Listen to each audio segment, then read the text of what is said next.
Өтө бүгүнкү күндө актуалдуу, маанилүү маселе болуп турат коомчулукта баалардын өсүүсү боюнча. Мына карасаңыздар, бир мешогондун баасы 1750 сомго чыгып атат азыр. Орточосун алганда. Суу май боюнча 134 сомго чыкты. Октябрь айындагы баадан 33 сомго кымбаттап атат бул. Эт дээрлик 124 сомго кымбаттап атат. Жаап жашырып бааларды аз кылып айтуу менен биз эшиктеги элдин жашоосун оңдой албайбыз, урматтуу кесиптештер.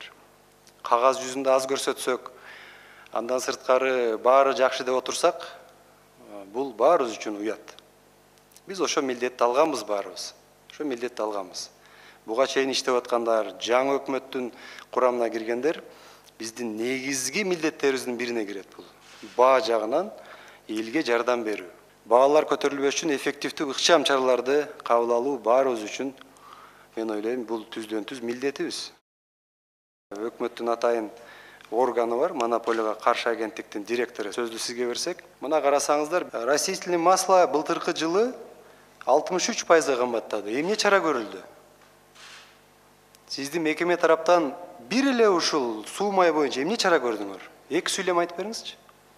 Биз өзү өкмөткө, тийиштүү министрликтерге, мисалы Айыл чарба министри өткөн жылы да буга чейин да сунуштар берип келатабыз. А бирок биздин мамлекеттик органда функциясында мисалы кандайдыр бир чара көрүп, алар боюнча бизде каралган эмес. Биз сунуштарды гана беребиз, анализ жүргүзүп, ошо сунуштарды гана беребиз да. 20%дан 3 эсе ашып атат да, туурабы? 63% болуп атат да. Өзүңүздөрдүн мыйзамда белгиленген тапшырма боюнча кандай чара көрдүңөр деп атам. Сунушту баары бере берет. Сиз жеке кандай чара көрдүңүз? Жетекчи катары. Мыйзамда белгиленген эле функцияңыз боюнча. Хорошо, мониторинг кылыпсыз, карап турупсуз. Анан дальше эмне кылдыңар? 3 эсе өскөнү боюнча. Сиз, урматтуу Шукрат Маматалиевич, базарга көбүрөөк барыңыз. Ош базар, Сары Өзөн, Дордой Моторс, Аламедин барып кыдырыңыз өзүңүз.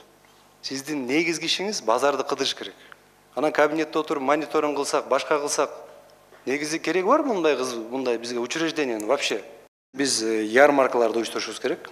Бишкек шаарында, Ош шаарында и бардык региондордо мындай өзүнчө бир аянтчаларды жасап туруп, ошол жерге шарт түзүп берип, бардык продуктыларды, сахар, күрүч, гречка баарын соодагерге да жакшы болсун, прямой сатканга, и элге да удобный болсун да ушул.